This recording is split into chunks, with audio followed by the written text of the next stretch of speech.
ورحمۃ اللہ تعالی وبرکاتہ۔ وعلیکم السلام ورحمۃ اللہ۔ صلوا علی الحبیب، اللہم صلی علی سیدنا حبیبنا مولانا محمد بارک وسلم صلاۃ و سلاما علیک یا رسول اللہ۔ معزز سامعین و ناظرین، امید کرتے ہیں آپ تمامی حضرات بخیر ہوں گے، اور یہ بھی امید ہے کہ اس سے قبل جو پروگرام ہم چلا رہے ہیں آئیے حج کرنا سیکھے، اس میں ہم نے حج کرنے کا مکمل طریقہ اور مفصل طریقہ آپ تمامی حضرات تک پہنچائے ہیں۔ اب آئیے آپ تمامی حضرات تک، اظہار چینل کے ناظرین و سامعین تک، ہم ان مسائل اور ان احکام کو بیان کریں گے، بتائیں گے مفتی صاحب قبلہ کے ذریعے کہ جن ممنوعات کے کرنے کے سبب، جن حرام کام کرنے کے سبب، یا جو چیزیں منع کر دی گئی اس کو کرنے کے سبب جو دم واجب ہوتا ہے یا بدنہ ہوتا ہے یا پھر صدقہ واجب ہوتا ہے، تو اس کے متعلق آپ تمامی حضرات تک ہم تمام تر مسائل اور احکام پہنچائیں گے انشاءاللہ تعالی۔ ضرور آپ ہمارے ساتھ بنے رہیں اور ان پروگرام کو جو شروع سے لے کر اب تک چلے آ رہے ان تمام تر پروگراموں کو خوب نشر کرے تاکہ آپ کے ذریعے سے دوسرے تک حج کے تمام تر مسائل پہنچ سکے اور آپ کے لیے یہ ثواب کا کام بن جائے۔ تو آئیے ہم مفتی صاحب قبلہ کی بارگاہ میں آتے ہیں اور ان کے پاس یہ تمام تر چیزیں جانتے ہیں۔ السلام علیکم مفتی صاحب قبلہ، سب سے پہلا سوال یہ ہے کہ دم کسے کہتے ہیں، دم اور بدنہ میں کیا فرق ہے؟ ساتھ میں یہ بھی بتا دے کہ کوئی ایسی غلطی جس کے سبب سے صدقہ واجب ہوتا ہے تو آپ اس صدقہ کی وضاحت فرما دیں۔ بسم اللہ الرحمن الرحیم۔ دیکھیے، ایک حاجی جب حج کرتا ہے تو بہت ممکن ہے کہ اس سے غلطیاں ہو جائیں، اور ہوتی بھی ہیں، جس کی وجہ سے یہ کچھ صدقہ ہے، کچھ کفارات وغیرہ لازم کی گئی ہیں۔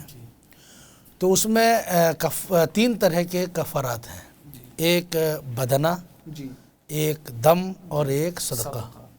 بدنہ جو ہے یہ ہے اونٹ ہے نا، یا پھر بھینس، بیل، گائے، اس طرح کے جو جانور ہیں اس کی قربانی، وہ جو جرم میں دینا پڑتا ہے وہ زیادہ نہیں ہے، وہ 1-2 جرم میں ہی ایسا ہے کہ اس میں دینا پڑتا ہے۔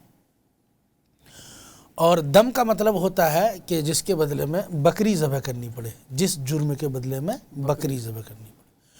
اور صدقہ کا مطلب یہ ہوتا ہے کہ ایسا جرم جو معمولی ہے جس کی وجہ سے صدقہ دینا پڑے، اور صدقہ یہ ہے کہ یعنی ایک صدقہ فطر، جیسے کہ عموماً ہندوستان میں گیہوں کے حساب سے نکالتے تو 2 کلو 45 گرام، نصف سا گیہوں، جو دینا ہے تو ایک سا جو ہے، کھجور 1 سا ہے، یعنی جیسے جیسے ہم صدقہ فطر رمضان میں نکالتے ہیں نا جس اعتبار سے، ویسے ہی جو ہے صدقہ ہے حج کے ایام میں، حج کے دوران کچھ غلطیوں کے کرنے سے۔ جی مفتی صاحب قبلہ، ہم کس پر دم ہے اور کس جنایت پر، کس جرم پر بدنہ یا صدقہ ہے، اس کو جاننے سے قبل ہم ایک اور مسئلہ آپ سے جاننا چاہتے ہیں۔ وہ مسئلہ یہ ہے کہ کسی جنایت یا جرم کے سبب سے جو دم واجب ہوتا ہے، اب اس جانور جو دم کے لیے جو جانور دیا جاتا ہے اس گوشت کا کیا حکم ہوگا؟ ہاں دیکھیے، دم کے جانور کا گوشت جو ہے نا وہ محتاجوں کے لیے ہے۔ قربانی کا جو جانور آپ نے ذبح کیا ہے نا وہ سب کوئی کھا سکتے ہیں، لیکن دم کا گوشت صرف محتاجوں کے لیے۔ دوسرا مسئلہ، وہ جو دم کے جانور ہیں وہ حرم ہی میں ذبح ہونے ہیں، یہ بھی یاد رکھیے۔ اب ایسا نہیں ہے کہ آپ نے جرم کیا ہے وہاں اور گھر میں فون کر کے کہنا کہ میری طرف سے ایک بکری ذبح کر دو یا ایسا کر دو، نہیں، وہ وہیں ہونا ہے۔ جی مفتی صاحب قبلہ، اگر بہت زیادہ خوشبو لگایا کہ لوگ اس کا احساس کر پائے، محسوس کر سکے، اور وہ خود بتائے کہ یہ بہت ہے، تو کیا ایسی صورت میں خوشبو ملنے والے ایسے شخص پر دم وغیرہ لازم ہوتا ہے؟ بہت زیادہ خوشبو لگایا ہے جی، ہاں تو دم واجب ہوگا۔ اور اگر اس قدر نہیں ہے خوشبو کہ لوگ اس کو زیادتی کہیں تو اس پر صدقہ ہے، صدقہ ہے۔ یہ بھی سوال ہے کہ بعض شورما ایسا ہوتا ہے، بعض سرما کہ اس میں خوشبو ہوتی ہے، تو اگر وہ خوشبودار سرما لگائے جی تو کیا اس کے لگانے کے سبب اس پر دم وغیرہ واجب ہوتا ہے؟ جی دم اس پر واجب ہوگا اگر زیادہ دیر تک لگا کے رکھے گا کئی بار، اور ایسے معمولی لگایا ہے جی تو اس پر صدقہ ہے۔ جی کیا تیل لگانے سے دم واجب ہوتا ہے؟ خوشبودار تیل میں دم واجب ہوگا، جیسے کہ تل ہے، زیتون وغیرہ کا تیل ہے، جی مطلقاً میں نہیں ہے، مطلقاً تیل میں نہیں ہے، کوئی صدقہ یا کوئی دم وغیرہ نہیں ہے، خوشبو، اس کا تیل کا مدار خوشبو پر ہے۔ خوشبو پر ہے۔ جی جب خوشبو لگانے سے، سوال یہ ہے مفتی صاحب کہ جب خوشبو لگانے سے دم واجب ہوا تو کیا اس خوشبو کو چھڑانا ضروری ہے؟ ہاں، وہ خوشبو کو چھوڑانا پڑے گا، دم دینے کے بعد پھر وہ خوشبو اگر ہے ہی تو پھر دوسرا دم دینا ہوگا۔ پھر دوسرا دم۔ جی تو ناظرین و سامعین جو اگر کوئی اس طرح کی جنایت کر لیتے ہیں تو ان کے لیے ضروری ہے کہ اپنے دم دینے سے پہلے اس خوشبو کو ہٹا دے، ورنہ نہیں تو پھر دوسرا دم واجب ہو جائے گا۔ مفتی صاحب قبلہ، کیا سلے کپڑے پہننے سے دم واجب ہوتا ہے؟ اور ساتھ میں یہ بھی وضاحت فرما دیں کہ کتنی دیر تک پہننے سے واجب ہوتا ہے؟ کیا اس کی کوئی مقدار بھی ہے؟ سلے ہوئے کپڑے پہننے سے دم واجب ہوگا جبکہ سلا ہوا کپڑا 4 پہر تک پہنا ہو۔ جی 4 پہر تک اگر وہ پہنا ہے جی تو اس پر دم واجب ہوگا، اور اگر اس سے کم ہے تو پھر دم واجب نہیں ہے، صدقہ دینا ہوگا۔ صدقہ دینا۔ ٹھیک جی جی کہ مفتی صاحب قبلہ، حج میں جب کہ سر کو ننگا چھوڑنا ضروری ہے، جی جی تو ایسی صورت میں کوئی حاجی اگر اپنا سر چھپا لے تو کیا ایسی صورت میں دم واجب ہوتا ہے؟ جی دم واجب ہوگا۔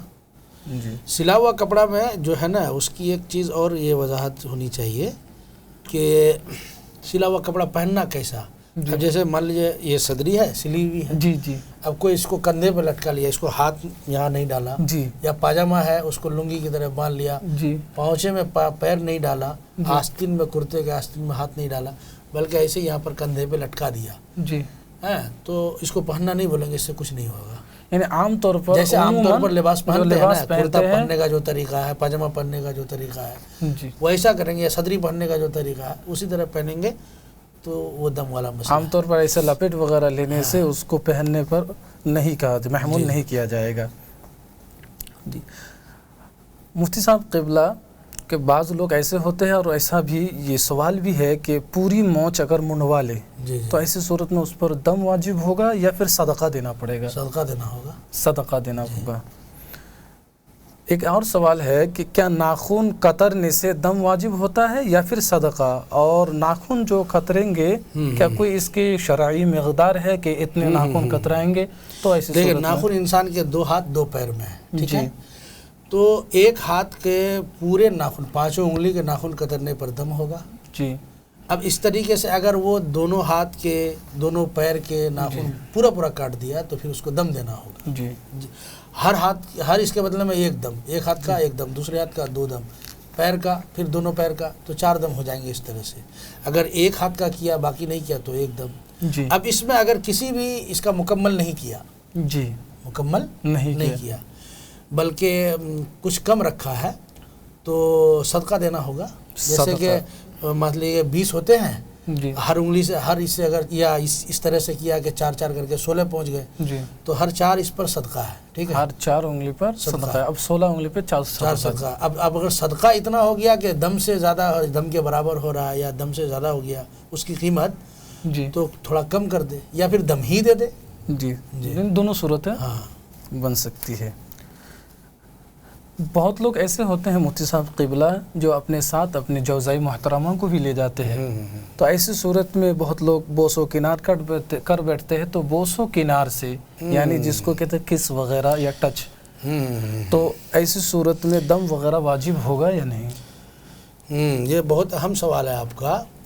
اور مکہ شریف میں جو ہوٹل وغیرہ ہے نا، جی یہ سب میں لکھا ہوا رہتا ہے، جگہ جگہ پر میں نے جو دیکھا، بہت ساری حج کے تعلق سے بہت ساری آیتیں ہیں، جی لیکن تمام میں سے یہ آیت بہت آویزار تھی، لا رفث ولا فسوق ولا جدال فی الحج، ٹھیک ہے۔ جی تو اس چیز کو جگہ جگہ پر ہر وقت لوگوں کو یاد دلانا، اس کا مطلب یہ کہ یہ چیزیں بہت زیادہ ہوتی ہیں، خاص کر کے جھگڑا تو بہت ہوتا ہے، حاجی آپس میں بہت جھگڑا کرتے ہیں، اور نہ جانے کیا وجہ ہے، یہ سمجھ سے پرے ہے، لیکن جھگڑا بہت ہوتا ہے۔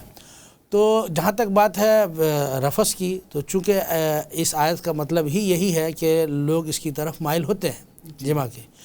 اب اگر کوئی شخص اپنی بیوی سے جمع کرتا ہے تو اس کی 3 حالت ہوگی وقوف عرفہ سے پہلے، یعنی احرام کے بعد، حج کا احرام باندھ لیا ہے۔ یہ بھی واضح ہے کہ اگر احرام سے پہلے، اگر حج کا احرام سے پہلے اگر وہ اپنی بیوی سے ہم بستری کر رہا ہے تو کوئی مذائقہ نہیں ہے، ٹھیک ہے۔ احرام باندھ لیا اور وقوف عرفہ سے پہلے اگر اس نے اپنی بیوی کے ساتھ ہم بستری کی تو اب اس کا حج نہیں ہوگا، حج فاسد ہو گیا۔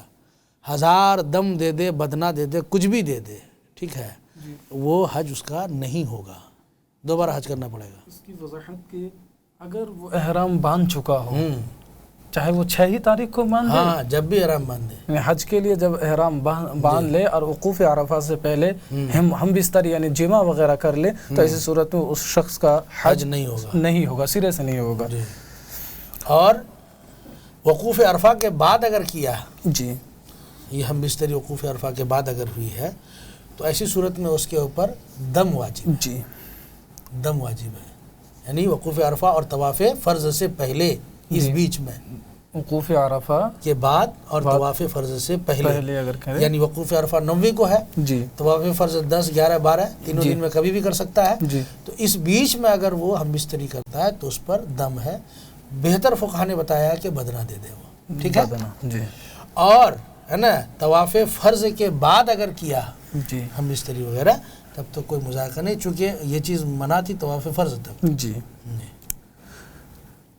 مفتی صاحب قبلہ، طواف فرض اگر کسی نے حالت جنابت، جنوبی کے حالت میں، جنوبی شخص یا کوئی حائض حالت حیض میں، نفاس میں کیا تو کیا اس پر دم دینا واجب ہوگا؟ ہاں دیکھیے اس کی 2 حالت ہے۔ اسی طرح سوال کو مکمل کر لیں کہ اگر جنابت یا حیض وغیرہ نہیں لیکن بے طہارت بغیر وضو کے طواف فرض کیا تو کیا حکم ہوگا؟ دم وغیرہ دینا ہوگا؟ ہاں وہی میں کہنے جا رہا تھا، انسان کی 2 حالت ہوگی، ایک جنابت کی حالت اور ایک حدث کی حالت، یعنی جنابت سے مراد وہ ہے جس میں غسل کرنا ضروری ہو، حدث کا مطلب ہے کہ جس میں وضو کرنا ضروری۔ اگر وہ جنابت کی حالت میں طواف کیا ہے تو بدنہ دینا ہوگا، جی، اور اگر بے وضو جی طواف کیا ہے تو دم دینا ہوگا، جی، سمجھ رہے ہیں۔ اس بیچ میں اگر وہ طواف کو لوٹا لے، طواف کو لوٹا لے پاک ہو کر کے، تو پھر ایسی صورت میں بدنہ وغیرہ ساقط، دم ساقط ہو جائے گی، جی، مگر وہی 12 تاریخ سے پہلے تک لوٹانا ہوگا، جی، پھر اس کے بعد لوٹائے گا تو لوٹانا تو ہوگا ہی لیکن وہ دم دینا ہی پڑے گا اس کو۔ جی۔ جی، ایک عورت جو حالت حیض میں ہوتے ہیں اور وہ حالت حیض میں کرے تو بدنہ دینا پڑے گا، لیکن انہوں نے ترک کیا اور دم حیض بھی یا پھر ختم نہیں ہوا تو وہ کیا کرے گی جبکہ طواف فرض یعنی فرض ہے یہ طواف؟ تو اس کو وہی دم دینا ہوگا، جی، اس کو دم دینا ہوگا، اور ممکن ہے کہ 12 تاریخ سے پہلے اگر اس کا یہ ہو جاتا ہے، خون بند ہو جاتا ہے تو طواف کر لے تو پھر یہ ساقط ہو جائے گا دم اس سے، جی، اور طواف فرض ادا ہو جائے گا۔ مفتی صاحب قبلہ، اسی طرح طواف رخصت کو چھوڑنے پر کیا کوئی دم وغیرہ واجب ہوتا ہے؟ بالکل دم واجب ہوگا۔ 10ویں ذی الحجہ کے صبح کو مزدلفہ میں بلا عذر وقوف نہ کرنے پر دم واجب ہوگا یا نہیں؟ ہاں، وقوف مزدلفہ چونکہ واجب ہے، اب وہ وہی ٹائم تو رکنے کا ہے، اب اگر اس ٹائم میں وہ نہیں رکتا ہے، جیسے کہ میں نے بتایا کہ عموماً دھوکہ کھا جاتے ہیں لوگ، جی، وہ سمجھتے ہیں کہ طلوع فجر ہو گیا لیکن رات ابھی ہے ہی، طلوع فجر نہیں ہوتا ہے، وہ نکل جاتے ہیں تو اس کا وقوف ہوا ہی نہیں، جب وقوف نہیں ہوا تو اس کو دم دینا ہوگا۔ جی، ہاں، اسی طرح کوئی اگر رمی جمرہ کو ترک کر دے، کسی بھی دن کے بھی رمی جمرہ چھوڑ دے، ترک کر دے، تو ایسی صورت میں دم وغیرہ واجب ہوگا؟ جی، رمی جمرہ چونکہ یہ واجبات میں سے ہے، جی، اس لیے اس کے چھوڑنے سے دم واجب ہوگا۔ جیسے کہ 10ویں ذی الحجہ میں رمی جمرہ، قربانی اور حلق ہے، 3 کام ضروری رہتا ہے، تو اس میں کیا ترتیب شرط ہے؟ ایسے ہوتے ہیں کہ اگر کوئی شخص رمی جمرہ سے پہلے قربانی کر لے یا حلق سے پہلے قربانی کر لے، حلق کے بعد قربانی کر لے، یا پھر مطلب ترتیب کو بدل دے، ترتیب ضروری ہے، یعنی ترتیب شرط ہے، اگر ترتیب ضروری ہے، ترتیب کے خلاف جائے گا تو دم دینا ہوگا، دم دینا ہوگا، جیسے کہ میں نے خود بتایا قربانی والے مسئلے میں، جی، کہ سب سے پہلا کام ہے رمی، اب اگر اس کی رمی نہیں ہوئی قربانی کر دیا تو دم دینا ہوگا، دم دینا ہوگا، ٹھیک ہے. جی اور پھر رمی کے بعد ہے قربانی، جی لیکن قربانی نہیں کیا، اس نے حلق کر لیا تو جی. دم دینا ہوگا. دم دینا ترتیب بگڑنے سے دم دینا واجب ہے. جی اسی طرح مفتی صاحب قبلہ ایک اور سوال ہے اسی تعلق سے، یعنی جنایت کے تعلق سے ہے، کیا جو حلق کرے گا ایک حاجی اس کو حدود حرم کے اندر ہی حلق کرنا ضروری ہوگا یا حدود حرام سے باہر نکل نہیں، کے بھی؟ حدود حرم کے اندر حلق اگر کسی نے حدود حرام سے باہر ہو کر دم دینا ہوگا، تو اس کو دم دم دینا ہوگا. اسی طرح حلق کی جو ایک تاریخ ہے مقرر 12ویں ذی الحجہ تک حلق کرنا ہے، لیکن کسی حاجی نے 13ویں ذی الحجہ کو کیا، یعنی 12ویں کے بعد کیا، تو کیا ایسی صورت میں بھی دم وغیرہ واجب بالکل دم ہوگا؟ دینا گا، چونکہ حلقے کے بعد ہی جو ہے نا طواف زیارت کا مسئلہ آتا ہے، طواف فرض.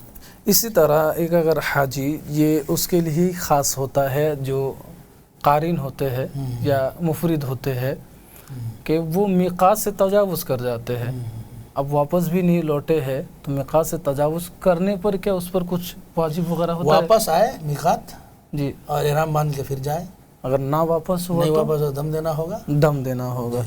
اسی طرح مگر پھر وہاں جا کے احرام باندھ لینا ہوگا، ایسا نہیں کہ خالی گھومے، ایسے گھومنا گھومے، ہاں بلکہ احرام باندھ کر کے وہ جو طواف وغیرہ ہے نا جی وہ کر لے، اول وہلہ میں جا کے جو کام کرنا رہتا ہے. لیکن واپس آ کر کے اگر میقات میں آ کر کے احرام باندھے گا تو پھر اس پر کچھ نہیں ہے. جی جیسے کہ یہ بات واضح ہے اور سب جانتے ہیں کہ بہت لوگوں کے سروں میں جو وغیرہ ہوتا ہے، تو وہ جو کو اگر خود دور کیا، یا پھر بعض دفعہ ایسے ہوتے ہیں کہ کثرت جو کی وجہ سے جو گر جاتی ہے، گر پڑتی ہے، تو وہاں سے ہٹا دیا، یا کپڑے سے ہٹانا، بدن سے ہٹانا، ان تمام کاموں کی وجہ سے کیا کوئی دم وغیرہ یا کفارہ کوئی واجب ہوتا ہے؟ صدقہ اس میں صدقہ دینا ہوگا.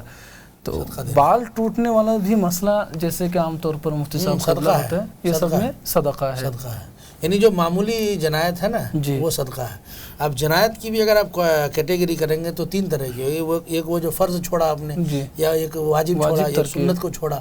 تو فرض چھوڑنے سے تو سمجھ لیجیے بدنہ لازم ہے. واجب کے چھوڑنے سے جو ہے نا دم عموماً ہے نا، اور سنت وغیرہ کے ترک سے جو ہے وہ بدنہ یہ صدقہ وغیرہ دینا پڑتا ہے. جی تو دم عموماً جو ہے نا وجوب یا فرض کے چھوڑنے سے ہوتا ہے. جی اب جو گزشتہ اور پہلے زمانے میں ایسا ہوتا تھا کہ اب جو مکہ مکرمہ میں فیسلٹیز یا جو ترقیاں ہوئی ہے وہ پہلے زمانے میں تھی نہیں، تو اس وقت شکار والا مسئلہ رہتا تھا، یا پھر حرم شریف کے اندر جو پیڑ چھوٹے چھوٹے پودے ہوتے ہیں گھاس وغیرہ اکھاڑنے پر جو حکم نافذ ہوتا تھا، تو اس دور میں اس چیز کا تو اب تعبیر نہیں ہے، ابھی نہ کے برابر. ہاں جنگل وغیرہ تو ملتا ہے، جنگل وغیرہ، لیکن پیڑ پودے بھی ہیں تو لوگ اس کو ٹچ نہیں کرتے. اور حالت احرام میں ایسے بھی لوگ کہیں جاتے نہیں ہیں، جی وہ اپنے ہی کام میں لگے رہتے ہیں، ان کو یہ سب سے فرصت نہیں ملتی ہے.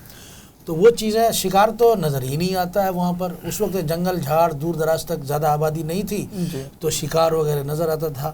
لیکن اب تو وہ سب چیزیں نہیں ہیں. کہاں، یہاں تو ایسے ہی انسان کی حالت خراب ہوتی ہے. جو حج کے 5 دن ہوتے ہیں بہت سخت ہوتے ہیں، بہت کٹھن ہوتے ہیں. جی مشہور ہے کہ حج کے 5 دن، مطلب یہ لفظ سنتے ہی آدمی کا کان کھڑا ہو جاتا تھا کہ حج کے 5 دن مطلب مشقت بھرا ہے. مشقت بھرا. اس لیے بہت سارے لوگ حج سے پہلے اپنی انرجی کو بالکل محفوظ کیے رہتے ہیں، جی تاکہ حج کے ایام میں ہم جو ہے نا بیمار وغیرہ نہ پڑیں، بالکل تر و تازہ رہیں، جی اور حج کے ارکان ہمارے کیا ہو جائیں، اچھی طرح سے پورے ہو جائیں. مفتی صاحب قبلہ، ایک آخری سوال ہمارا یہ تھا کہ دنیا کے کوشے سے، اطراف سے بہت ایسے لوگ جاتے ہیں جو عاشقان رسول ہوتے ہیں، پیر رسول کے محبین ہوتے ہیں. جی تو ان لوگوں کے جو دلی ایک بہت تمنا رہتی ہے اور ایک جو آرزو ہوتی ہے وہ یہ ہے کہ پیارے رسول صلی اللہ علیہ وسلم کے روضہ مبارک میں حاضری.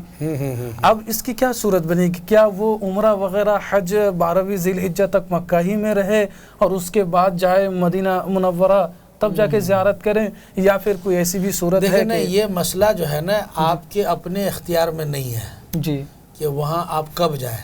جی یہ وہاں کی حکومت جو ہے نا پہلے سے پروگرام طے کر دیتی ہے. جی اس لیے بہت سارے حاجی ایسے ہوتے ہیں جو گھر سے جاتے ہیں تو پہلے مدینہ جاتے ہیں، جی پھر وہاں سے مکہ آتے ہیں. جی بہت سارے حاجی ایسے ہیں جو مکہ گئے، حج پورا کرنے کے بعد تب وہ مدینہ جاتے ہیں. جی اور بہت سارے حاجی ایسے ہیں کہ مکہ گئے، یہاں عمرہ وغیرہ سے فارغ ہو گئے، پھر ان کو مدینہ لے جایا جاتا ہے، جی پھر ان کو وہاں سے مکہ لایا جاتا ہے. تو ایڈجسٹمنٹ سب سے بڑا مسئلہ ہے وہاں کا، مینجمنٹ ہے نا، مینجمنٹ جو ہوتا ہے. تو جیسے جیسے سب لوگوں کو وہاں پہنچانا ہے، کہاں؟ مدینہ شریف. مدینہ پہنچانا، ایک ساتھ تمام حاجیوں کو پہنچانا تو جمع غفیر میں جگہ ہی نہیں ملے گی. جی جگہ ملے.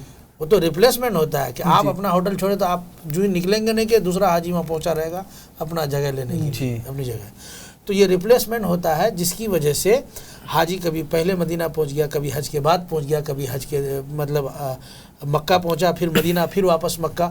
تو مدینہ شریف پہنچنا بہت ہی ایک طرح سے ضروری ہے، کیونکہ ایک حدیث پاک میں بھی آیا کہ من حج ولم یزرنی فقد اذانی، کہ جس نے حج کیا اور میری زیارت نہیں کیا، نہیں قبر انور کی، تو ایک طرح سے اس نے مجھے تکلیف دی. اور پھر یہ بھی آیا کہ جس نے میری قبر کی زیارت کی، اللہ تعالیٰ اس کے اوپر میری شفاعت کو واجب کر دیتا ہے. تو مدینہ پاک کی حاضری در حقیقت اس حج کی قبولیت کا سب سے بڑا سبب ہے. وہ کہتے ہیں نا کہ اصل الاصول حاضری اس پاک در کی ہے نا. تو حج تو ہے، چونکہ آپ ذرا غور کیجئے نا، حج کے ارکان پر آپ غور کیجئے، اعمال پر. جی یہ سب کے سب جو ہے نا کسی نہ کسی نبی کی سنت سے جو ہے نا جڑی ہوئی چیز ہے، اس کی یادیں تازہ ہوتی ہے. صحیح کرنا یہ حضرت ہاجرہ کی سنت ہے، قربانی کرنا حضرت ابراہیم و اسماعیل کی سنت ہے، طواف کرنا، رمل کرنا سینہ تان کے یہ حضور صلی اللہ علیہ وسلم صحابہ کی سنت ہے. تو اس طرح سے حج کا جتنا بھی عمل ہے وہ سب کسی نہ کسی نبی کی سنت سے جڑا ہوا ہے، اور خصوصاً نبی کریم صلی اللہ تعالیٰ علیہ وسلم. تو آپ وہاں جا رہے ہیں، حضور کے بتائے ہوئے طریقے پر ہی عمل کر رہے ہیں، انہی کے ارشادات کے مطابق آپ کو سب کچھ کرنا ہے. اور نبی کا روضہ وہاں سے 400 کلومیٹر کی دوری پر ہے، تو اگر آپ وہاں نہ جائیں تو یہ آپ کی بہت بڑی محرومی ہے. کچھ لوگ صرف حج کر کے واپس آ جاتے ہیں. حج تو خیر فرضیت تو ادا ہو جائے گی، لیکن برکات حج اور فیوز حج سے وہ انسان محروم رہے گا، ہے نا. انسان یا تو مدینہ جائے پہلے، وہاں سے نبی کی بارگاہ میں حاضری دے کر کے مکہ آئے، یا مکہ گیا تو پھر بعد میں مدینہ پہنچے. بہتر یہی ہے کہ پہلے مکہ جائے اور پھر حج وغیرہ سے فارغ ہو کر مدینہ طیبہ حضور کی بارگاہ میں جائے. نہیں ہوتا ہے تو آگے پیچھے کر لے، چونکہ ہمارے اختیار میں تو یہ ہے نہیں، اس لیے ڈیپینڈ کرتا ہے وہاں کے موکلین پر، معلمین پر. معزز سامعین و ناظرین، اظہار چینل کے محبین مخلصین، امید ہے آپ ان تمام تر قسطوں کو دیکھیں گے اور دیکھنے کے بعد خوب اس سے استفادہ کا کام لیں گے، اور ساتھ ہی اپنے احباب تک ضرور اس کو نشر کریں گے. امید ہے، امید قوی ہے، اور ہم دعائیں بھی کرتے ہیں کہ رب تبارک و تعالی اظہار چینل کے ناظرین، سامعین، محبین تمام لوگوں کے علم و عمل میں برکت عطا فرمائے. ساتھ میں اس اظہار چینل کے ذریعے سے ان کے شرعی جو مسائل ہے، نماز ہو، حج ہو، روزہ ہو، زکوٰۃ ہو، تمام تر شرعی مسائل کو جاننے کے لیے یہ ایک آسان یعنی راستہ اور راہ بنا دے. ساتھ میں ہم یہ کہیں گے کہ آپ اس اظہار چینل کو نہ بھولیں، اس کو اپنے محبین تک پہنچائیں، انہیں سبسکرائب کرنے بولیں، اور ساتھ میں ان مسائل کے ذریعے سے استفادہ کا کام ضرور لیں. اور جنہوں نے اس بہت بڑا پروگرام یعنی اتنا بڑا چینل کے ذریعے سے لوگوں کی خدمت خلق کا جو فریضہ انجام دے رہے ہیں اور اٹھائے ہوئے ہیں، ان کے لیے بالخصوص دعا کریں، ان کی درازگی حیات کے لیے دعا کریں، اور ساتھ ہی ساتھ جس طرح سے بھی ہو آپ اس چینل کے ساتھ جڑے رہیں، دوسروں کو بھی جوڑنے کی کوشش کریں. وما علینا الا البلاغ. السلام علیکم ورحمۃ اللہ تعالی وبرکاتہ. رہے میرا سر تیری دہلیز پر ہے یہی التجا، اے خدا اے خدا.